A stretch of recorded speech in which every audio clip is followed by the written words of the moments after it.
వి gold trusted gold buyers తాకట్టులో ఉన్న బంగారాన్ని విడిపించి ఈ రోజు ఉన్న మార్కెట్ ధరకే కొనబడును. మరిన్ని వివరాలకు సంప్రదించండి 7710 అక్టోబర్ 2 దారకానిపాడులో జరిగినటువంటి ఒక సంఘటనతో కూడా యావత్ రాష్ట్రం ఉలిక్కిపడిన పరిస్థితి. కేవలం ఇద్దరి మధ్య జరిగినటువంటి సంఘటన కొన్ని రెండు కులాలకు పార్టీలకు మధ్య కూడా విభేదం తీసుకొచ్చే స్థాయికి చేరింది.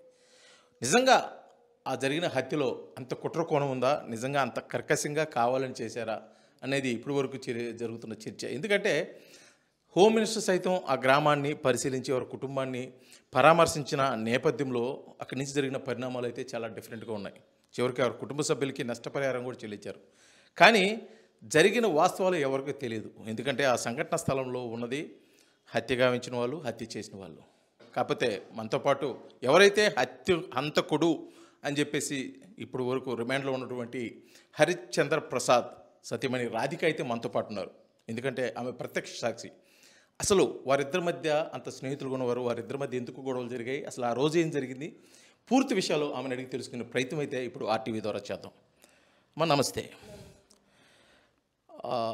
అసలు జరిగిన సంఘటన అయితే చాలా బాధాకరం. ఎందుకంటే చనిపోయింది ఒక వ్యక్తి అయితే కుటుంబాన్ని పూర్తిగా ఇబ్బందుల్లోకి నెట్టింది రెండో వ్యక్తి, మీ భర్త అయితే ఎవరు ఉన్నారు అంటే అసలుకి ఏం జరిగిందనేది ఎవరికి తెలియదు, ఒక్క మీకు తప్పితే అక్కడ సంఘటన స్థలంలో ఉన్నారు కాబట్టి. అసలు వీళ్ళిద్దరు మంచి స్నేహితులు అని చెప్పి మొదటి నుంచి ఒక ప్రచారం ఉంది. నిజంగా వారిద్దరు మంచి స్నేహితులా, అసలు ఎప్పటి నుంచి వాళ్ళకి పరిచయం ఉంది, వారి మధ్య ఉన్న సంబంధం ఏంటి? మా పెళ్ళి కాకముందు నుంచే వాళ్ళకి పరిచయం ఉంది సార్. వాళ్ళు చాలా ప్రాణ స్నేహితులు. అది ఊరందరిని అడిగినా ఎవరిని అడిగినా చెప్తారు. ఏ పని చేసినా వాళ్ళు కలిసే చేస్తారు. మా పెళ్ళి దగ్గరుండి చేసింది కూడా వాళ్ళేను. వాళ్ళు అంటే ఏది చేసినా అంత స్నేహంగా ఉంటారు. ఇది ఇట్లా జరగటం అనేది మేము అనుకోలేదు. అంటే మీరు సంఘటన ఏదైతే హత్య జరిగిందో అక్టోబర్ 2వ తారీఖున మీరు కూడా ఉన్నారు కదా, అసలు ఆ సంఘటన ఎలా జరిగింది ఏంటి అనేది కొన్ని అనుమానాలు అయితే ఉన్నాయి. బయట రకరకాలుగా వినిపిస్తుంది. ఎందుకంటే వాళ్ళు బాధితులు ఒక రకంగా చెప్తున్నారు, బయట ఒక రకంగా వినిపిస్తుంది. అసలు ఏం జరిగింది అక్కడ క్షుణ్ణంగా అసలు మీరు చెప్పండి. మేము కందుకూరు నుంచి ఫంక్షన్కి వెళ్తున్నాము. నేను, మా పాప, మా అమ్మమ్మ గారు అంటే వాళ్ళ నాయనమ్మ గారు, మా హస్బెండ్ వెళ్తున్నాము. మాకు వాళ్ళు ఎదురొచ్చారు. అంటే అంతకుముందే మమ్మల్ని వాళ్ళ ఇంటికి వచ్చి కొట్టడం జరిగింది. సెప్టెంబర్ 28న మమ్మల్ని, మా ఆడవాళ్ళని, మా హస్బెండ్ని వాళ్ళ ఇంటికి వచ్చి కొట్టడం జరిగింది. మేము కంప్లైంట్ ఇవ్వడము జరిగింది. కానీ పోలీసులు దానికి ఎటువంటి రెస్పాండ్ అవ్వలేదు. మేము దీంట్లోనే ఫంక్షన్కి వెళ్తున్నాము. అక్టోబర్ 2 దసరా రోజు చాలా దగ్గర రిలేటివ్స్ది ఫంక్షన్ ఉండటం వల్ల వెళ్తుంటే మాకు వాళ్ళు ఎదురొచ్చారు రాళ్ళపాడు ఆ దగ్గరలో. అంటే ఈ గొడవ అయితే ఏదైతే జరిగిందో మమ్మల్ని ఇంటికి వచ్చి కొట్టడం కానీ, మా హస్బెండ్ని కొట్టడం కానీ, పోలీసులు కంప్లైంట్ ఇచ్చిన ఎటువంటి రియాక్షన్ చేయలేదు మమ్మల్ని వాళ్ళు. ఇంకా అది ఏ మనసులో పెట్టుకొని మా హస్బెండ్ అంత ఆవేశానికి గురయ్యి, అంటే ఎంతో బాధ, ఎంతో ఆవేశంతో గురయ్యి మమ్మల్ని కూడా ఆఖరికి కన్న బిడ్డని భార్యను కూడా అంటే గుర్తులు రాకుండా అలా ఆవేశంలో జరిగింది. కానీ ఇది మేము ప్రీ ప్లాన్డ్ అది కాదండి. అంటే ప్రీ ప్లాన్డ్ అయితే మమ్మల్ని భార్యని బిడ్డని తీసుకొని వెళ్ళైతే చెయ్యరు కదా ఎవ్వరు. అది అనుకోకుండా ఆ కోపంలో అలా జరిగింది. అంతేకాని మేము కావాలని అట్లా మా భర్త అది కావాలని ప్లాన్ చేసి మరీ చేసిందైతే కాదు. మమ్మల్ని ప్లాన్ చేసి వాళ్ళు కొట్టారు. వాళ్ళు ఇంటికి వచ్చి నలుగురు కాపు కాసి మరీ అంటే హాఫ్ అన్ అవర్ అట్లా ఉండి మమ్మల్ని కొట్టారు. నన్ను, మా హస్బెండ్ని, మా అమ్మమ్మ గారి మీద 70 సంవత్సరాల ముసలావిడ మీద కూడా చేసుకున్నారు వాళ్ళు. కానీ పోలీసులు కంప్లైంట్ ఇస్తే వాళ్ళు ఎటువంటి రియాక్షన్ తీసుకోలేదు అసలు. అంటే ఎఫ్ఐఆర్ లేకపోతే మమ్మల్ని ఇంటికి వచ్చి ఏమైందని ఎందుకు అడుగుతారు? అంటే మేము కంప్లైంట్ ఇచ్చాము కానీ వాళ్ళు ఇప్పుడు మేము కంప్లైంటే ఇవ్వలేదు అన్నట్టు మాట్లాడుతున్నారు. అప్పుడే కానీ పోలీసులు పిలిచి ఇద్దరికి ఇట్లాగ బుద్ధి చెప్పుంటే ఇంత దాకా వచ్చేది కాదు. ఇప్పుడు మా హస్బెండ్ ఇట్లాగా మా కుటుంబం ఇలా రోడ్డున పడేది కాదు అనుకుంటున్నాను. మీరు చెప్తున్నారు వారిద్దరూ మంచి స్నేహితులు అని అన్నారు, చిన్నప్పటి నుంచి కూడా చాలా ప్రాణ స్నేహితులు. అంటే ఇద్దరు కలిసి వ్యాపారాలు ఏం చేయడం జరిగింది, అసలు గొడవ ఎందుకు వచ్చింది అనేది ఒక ప్రధాన ప్రశ్న. గొడవ ఎందుకు వచ్చిందంటే వాళ్ళ వైఫ్ ఎవరైతే ఉన్నారో లక్ష్మీనాయుడు అనే వాళ్ళ వైఫ్ మా హస్బెండ్తో అక్రమ సంబంధం పెట్టుకుంది. దానికి మా దగ్గర ప్రూఫ్స్ కూడా ఉన్నాయి. కానీ మీరు ఏమీ తెలియకుండా అంటే ఒకరి సైడే మాట్లాడుతూ మమ్మల్ని అమ్మాయిని సెక్సువల్ హెరాస్మెంట్ చేశాడు మా హస్బెండ్ అని, వాళ్ళ పాపని కిడ్నాప్ చేశాడు అని చెప్పి ఆ అమ్మాయే మా హస్బెండ్కి మెసేజ్ చేసింది, చాట్ చేసినవి వాళ్ళ హస్బెండే నాకు చెప్పారు. ఆ అమ్మాయిని మా ఇంటికి తీసుకొచ్చి మరీ కొట్టడం జరిగింది వాళ్ళ హస్బెండ్ నా ముందే. కొట్టడము మళ్ళీ తర్వాత అంతా మంచిగా ఉంది, ఎవరి జోలు పోవట్లేదు అని చెప్పి వినాయక చవితి సందర్భంగా అమ్మాయి మా ఇంటికి వచ్చి నన్ను వాళ్ళ ఉభయం పెట్టుకుంటారు కదా దానికి ఇన్వైట్ చేయడం జరిగింది. మేము వెళ్ళటం జరిగింది, వాళ్ళు దానికి రావటం జరిగింది. తర్వాత ఈ మధ్యలో ఎవరైతే ఉన్నారో కొంతమంది పెద్దవాళ్ళు వాళ్ళు ఇదంతా సృష్టించడం జరిగింది. ఎవరు పెద్దవాళ్ళు అంటే పేర్లు ఏమైనా ప్రస్తావించే అవకాశం ఉందా? అసలు ఎవరు ఆ పెద్దవాళ్ళు? ఈ సమస్యను ఎందుకు వాళ్ళు పెద్ద చేయాల్సి వచ్చింది? లేదండి, వాళ్ళ పేర్లు మేము చెప్పాలనుకోవట్లేదు. ఎందుకంటే అది అక్కడ ఉన్న వాళ్ళందరికీ తెలుసు ఎవరెవరైతే ఇంత చిచ్చు రాజేశారో. అంటే ఒక కోపంలో జరిగిన దాన్ని కులంగా రాజకీయంగా తీసుకెళ్ళి మా హస్బెండ్ మీద ఇట్లాంటి ముద్రలు వేయడానికి ఎవరైతే ప్రయత్నిస్తున్నారో వాళ్ళకే తెలుసు ఎందుకు ఇలా చేస్తున్నారు అనేది. ఆవేశంలో మా హస్బెండ్ తప్పు చేశారు. ఆ తప్పు చేయడానికి కారణం వాళ్ళ ఇంటికి వచ్చి మా మీద ఆయన మీద చేసుకొని కొట్టి ప్రీ ప్లాన్డ్గా వచ్చి మమ్మల్ని అటాక్ చేయడం వల్ల ఆవేశంలో ఆయన మమ్మల్ని కూడా కాదనుకొని ఆ తప్పు ఆవేశంలో చేశాడు. అంతేకాని ఇది ప్రీ ప్లాన్గా చేయలేదు. ఆయనకి అది ఉంటే ఇన్ని సంవత్సరాలు అసలుకి అతనితో స్నేహం చేసేవాడు కాదు. మాకన్నా ఎక్కువ ప్రయారిటీ వాళ్ళకే ఇచ్చేవాడు. అది ఆ దార్కంపాడు గ్రామస్తులందరికీ తెలుసు. వాళ్ళని ఎలా చూసుకునేవాడో, వాళ్ళతో ఎలా తిరిగేవాడో, ఎంత ప్రయారిటీ ఇచ్చేది అని చెప్పి వాళ్ళ ఫ్యామిలీ అందరికీ తెలుసు.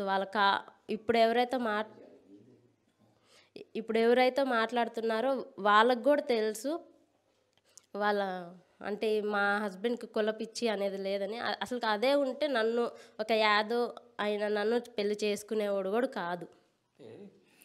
జరిగిన సంఘటన మీరు స్పాట్లో ఉన్నారు కాబట్టి చెప్తున్నారు. కాకపోతే బయట ఊహాగానాలు రకరకాల అతను కావాలని తీసుకెళ్ళి గుద్దాడని, తర్వాత కొంతమంది వాళ్ళ నాన్నగారిని ఇంకా చుట్టాలను పిలిపించి వాళ్ళ మీద రాడ్లతో దాడి చేశారని రకరకాలుగా వినిపిస్తుంది. ఇందులో వాస్తవం ఎంత అవాస్తవం ఏంటనేది పోలీసు విచారణలో తెలిసిన పరిస్థితి. కాకపోతే స్పాట్లో మీరున్నారు. అసలు మీరు ఇంటి దగ్గర నుంచి బయలుదేరిన దగ్గర నుంచి ఆ ఊరు ఆ సంఘటన జరిగేంత వరకు అసలు ఏం జరిగింది క్షుణ్ణంగా చెప్పండి. అసలు మాకు ఊరికి వెళ్ళడం ఇష్టం లేదండి. కానీ ఫంక్షన్ ఉంది కదా, మా పాపని మా మామయ్య గారు చూడాలంటుంటే తీసుకెళ్ళాము. అది కూడా ఇష్టం లేకుండానే వెళ్తుంటే మేము రాళ్ళపాడు అక్కడ ఆ యాక్సిడెంట్ స్పాట్కి వెళ్ళేసరికి వాళ్ళు మాకు ఎదురొచ్చారు. ఇంకా అప్పటిదాకా నాకు మా హస్బెండ్కి కాన్వర్జేషన్ జరుగుతుంది. అంటే ఎందుకు ఇంత డల్గా ఊరికి వెళ్ళడము అని చెప్పి నేను చెప్తానే ఉన్నాను. దగ్గరికి వచ్చేదాకా కూడా మేము చూసుకోలేదు. మా హస్బెండ్ ఇంకా వాళ్ళని చూసిన క్షణంలో ఆయనకి ఎంత ఆవేదానికి గురయ్యారో మాకు తెలియదు. ఇంకా హిట్ జరగటమే మేము చేలల్లోకి వెళ్ళిపోయాము. ఆ గట్టు ఏదైతే ఉందో ఆ గట్టులో నాయుడు అనే అతను పడ్డాడు. ఆ గట్టు వెళ్ళిపోయాము. దానివల్ల మాకు ఫ్రంట్ అంత డ్యామేజ్ అయింది. లేకపోతే మాకు ఫ్రంట్ అంత డ్యామేజ్ కాదు. మేము అన్నిసార్లు తన మీదకి ఎక్కడం దిగడం అదేం జరగలేదు. హిట్ జరిగింది. జరగటంతో వాళ్ళు అంత దూరాన పడ్డారు. ఎవరైతే తోలుతున్నారో బండి నాయుడు తన మీద తన మోటార్ బైక్ ఇక్కడ పడింది తల మీద. తర్వాత నేను కారు దిగి అంటే మమ్మల్ని మా హస్బెండ్ కారులో నుంచి బయటికి తీసిన తర్వాత నేను మా ఫ్యామిలీని చూసుకున్న తర్వాత నేను అతని దగ్గరికి వెళ్ళాను. నాయుడు అనే పర్సన్ దగ్గరికి వెళ్ళి అప్పటికి ఇంకా ప్రాణాలు కోల్పోలేదు, కనూపురితోనే ఉన్నారు. అది జరిగిన 5 minutes దాకా ఎవ్వరు రాలేదు. నేను మా హస్బెండ్ చేత అంబులెన్స్కి కాల్ చేయించాను. కాకపోతే కాల్ లిస్ట్ చూసుకోండి, అంబులెన్స్కి ఎవరైతే కాల్ వెళ్ళిందో ఆ నెంబర్ కూడా చూసుకోండి. అంబులెన్స్కి కాల్ చేసింది మేము. ఆ ఇన్సిడెంట్ జరిగిన దగ్గర కనీసం ఒక్కరు కూడా లేరు. 5 minutes దాకా ఎవ్వరు కూడా లేడు. అటువైపు రోడ్డు మీద 2 అబ్బాయిలు వాటర్ బాటిల్స్ కూల్ డ్రింక్స్ తీసుకెళ్తుంటే వాళ్ళని నేను పిలిచి అన్న ఇక్కడ పర్సన్ ఉన్నాడు, పర్సన్ మీద తన బైక్ తన మీద పడుంది, ప్లీజ్ తీయండి అంటే మాకు భయం వేస్తుంది మేము రామన్నారు. మాకు భయం వేస్తుంది అంటే తర్వాత ఇంకా రోడ్డు మీద వెళ్ళే వాళ్ళు కొంతమంది ఆగుతున్నారు, కొంతమంది మాకెందుకులే అన్నట్టు వెళ్ళిపోతున్నారు. అట్లాగా ఒక 15 మినిట్స్కి అట్లా చాలా 20-30 మెంబర్స్ రాళ్ళపాడు వాళ్ళు ఉన్నారు. అప్పటికి దారకంపాడు వాళ్ళు అసలు ఎవరు లేరు. మా మామయ్యకి వాళ్ళు ఈ 20-30 మెంబర్స్ వచ్చిన తర్వాత ఒక 10 మినిట్స్కి మా మామయ్య అప్పుడు వచ్చారు స్పాట్ దగ్గరికి. అప్పటికే మమ్మల్ని అప్పటికే అతని ప్రాణం పోయింది, లక్ష్మీనాయుడు అనే అతనిది. అప్పుడు వచ్చి 20-30 మెంబర్స్ అప్పుడు తీశారు. ఒక 15 మినిట్స్ ఆగిన తర్వాత తన మీద నుంచి తన మోటార్ బైక్ తీయడం జరిగింది. మా హస్బెండ్ జరిగిన సంఘటనలో మీ మామయ్య గారికి మీ హస్బెండ్ ఫోన్ చేశారు, వీళ్ళు ఇంకా బతికున్నారు, ఎట్టి పరిస్థితుల్లో వీళ్ళు బతకకూడదు, చంపేయాలనే ఉద్దేశంతో కత్తులు రాడ్లు ఇంకా మంది మార్బలంతో రా అని చెప్పేసి మీ మామయ్యకు ఫోన్ చేసినట్టు వాళ్ళు వచ్చి అతని మీద దాడి చేసినట్టు కూడా ఒక ప్రచారం ఉంది. కొంతమంది చెప్తున్నారు కూడా, అది వాస్తవేనా? లేదండి, అది వాస్తవం కాదు. మా హస్బెండ్ ఇన్సిడెంట్ జరిగింది, నాన్న ఇట్లా యాక్సిడెంట్ జరిగింది, మా మీద అటాక్ చేశారు అని చెప్పి ఫోన్ చేయడం జరిగింది. ఫోన్ చేస్తే మా మామయ్య గారు చేలో ఉన్నారు. చేలో కూలోళ్ళు పెట్టి వరి ఆ పని మీద చేస్తూ ఉన్నారు. చేస్తుంటే అక్కడి నుంచి చేలో నుంచి రావడం జరిగింది. అది మోటార్ బైక్ మీద వచ్చారు మమ్మల్ని తీసుకెళ్ళడానికి. అంటే నన్ను పాపని మన వాళ్ళ అమ్మ అయితే ఎవరున్నారో వాళ్ళని తీసుకెళ్ళడానికి. అంటే ఇట్లా ఎవరైనా వస్తారు కదండి, ఇట్లా జరిగిందంటే ఆ కంగారులో వచ్చేసారు. కానీ కత్తుళ్ళు కటార్లు పెట్టుకొని రాడ్లతో కొట్టడం. మామయ్య గారు వచ్చేలోపే 20-30 మెంబర్స్ ఆల్రెడీ అక్కడ ఉన్నారు. ఆ స్పాట్కి జరగటం జరిగింది, వచ్చేసారు. మాకు వాటర్ బాటిల్స్ ఇచ్చింది కూడా అక్కడ రోడ్డు మీద వెళ్ళే వాళ్ళు అప్పుడు వచ్చారు మా మామయ్య గారు. అంతేగాని మా మామయ్య గారు వచ్చి వాళ్ళ రాడ్లతో కొట్టడం కానీ అసలు మా మామయ్యకి ఇన్సిడెంట్కి ఎటువంటి సంబంధం లేదు. ఇన్సిడెంటు అంటే ఆయన ఆవేశంలో తొందరపడ్డారు, అంతేకాని మా మామయ్యకి ఈ సందర్భానికి ఆ సిచ్యువేషన్కి అసలు ఎటువంటి సంబంధం లేదు. అయితే జరిగిన సంఘటనలో ఆ స్పాట్లో మీరున్నారు, ఆ సంఘటన దగ్గర నుంచి చూశారు, ఎందుకంటే పక్కనే ఉన్నారు, పాపతో ఉన్నారు. అది జరిగిన వెంబటి అసలు మీ రియాక్షన్ ఎలా ఉందన్నమాట? ఎందుకంటే ఈ విధంగా జరిగితే మా హస్బెండ్కి ఇబ్బంది అవుతుంది, మా కుటుంబ పరిస్థితి ఏదైనా ఆలోచనలు వస్తాయి కదా, అటువంటిప్పుడు అసలు మీకు అక్కడ ఏమనిపించింది? మీ హస్బెండ్ తోటి మీరు ఏం మాట్లాడారు? నాకు అసలుకి అర్థం కాలేదండి. అంటే ఈ కాన్వర్జేషన్లోనే ఆయన వాళ్ళని చూసే సడన్గా హిట్ చేసేసారట్టుంది. మేము చేలోకి వెళ్ళి అంటే ఇట్లాగా ఒక్కసారికి ఇట్లా డౌన్ అయ్యి ఇట్లా చేలోకి వెళ్ళేదాకా మాకేం అర్థం కాలేదు. నేను పాపను పట్టేసుకొని మేము సీట్ బెల్ట్ కూడా పెట్టుకోలేదండి. సీట్ బెల్ట్ పెట్టుకుంటేనే ఎయిర్ బ్యాగ్స్ ఓపెన్ అవుతాయి అని చెప్పి కూడా అన్నారు. లేదండి, మేము సీట్ బెల్ట్ కూడా పెట్టుకోలేదు.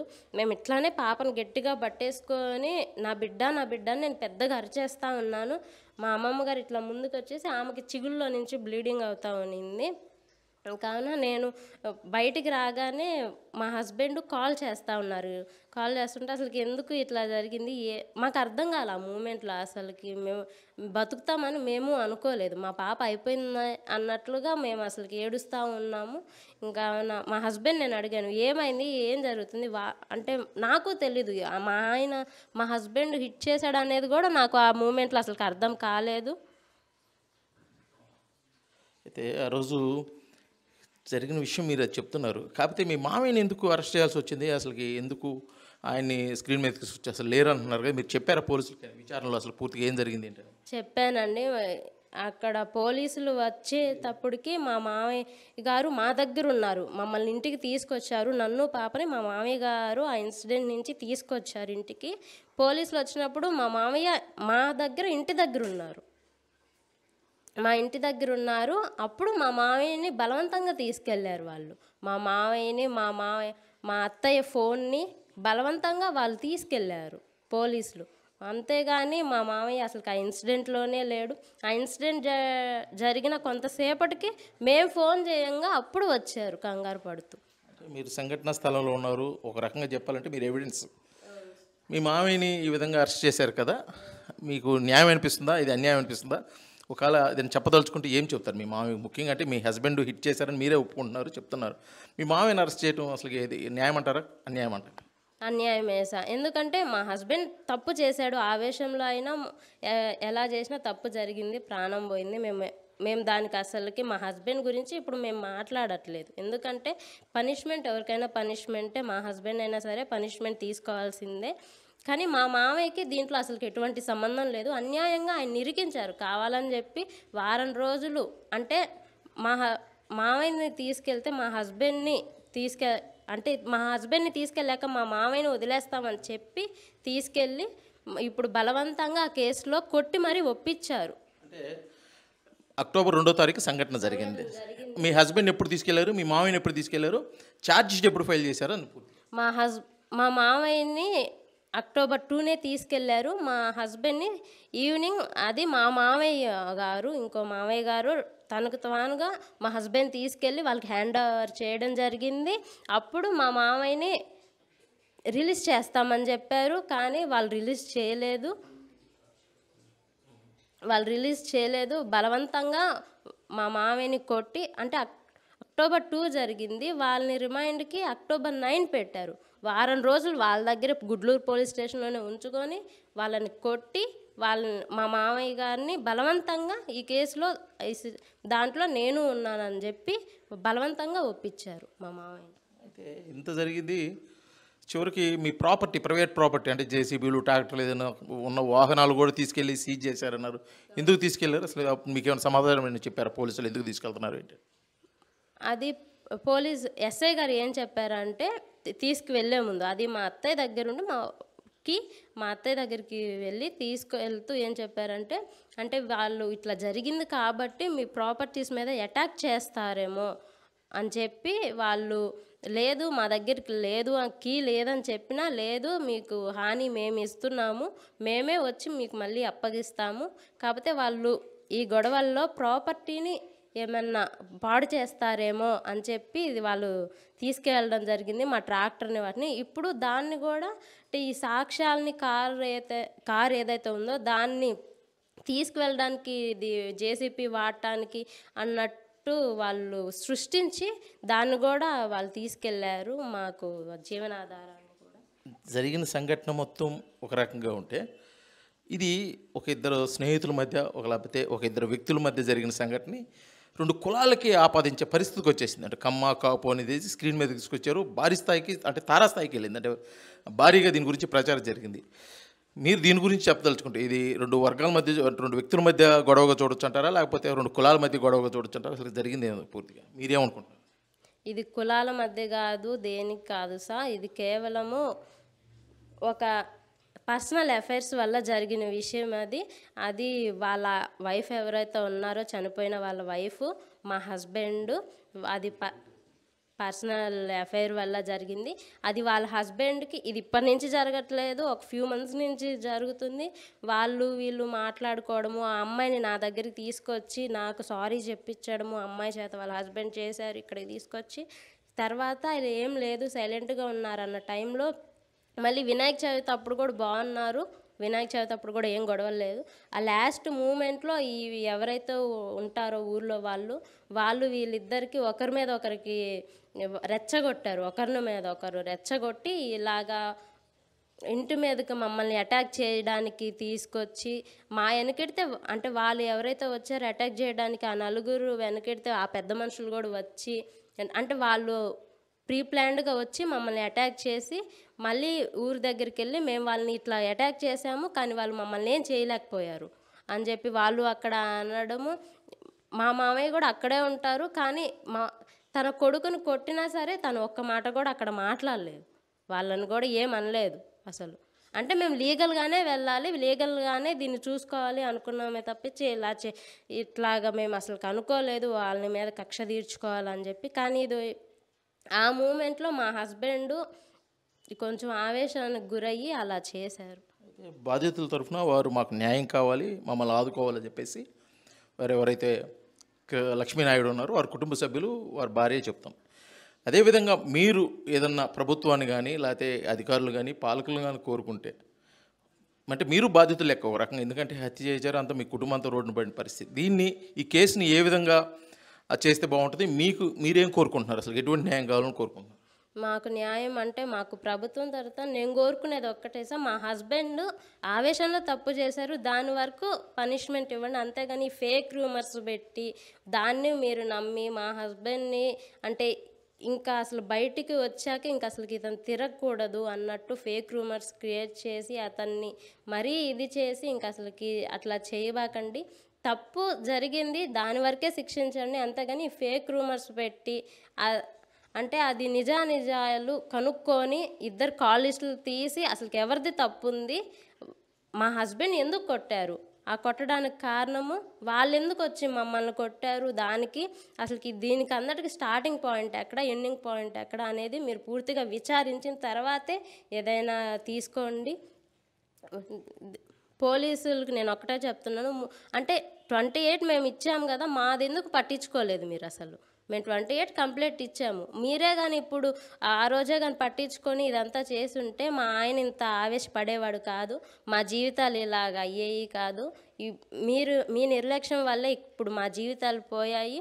అటు రెండు కుటుంబాలు రోడ్డున పడాల్సిన పరిస్థితి వచ్చింది, కేవలం మీ నిర్లక్ష్యం వల్లే వచ్చింది.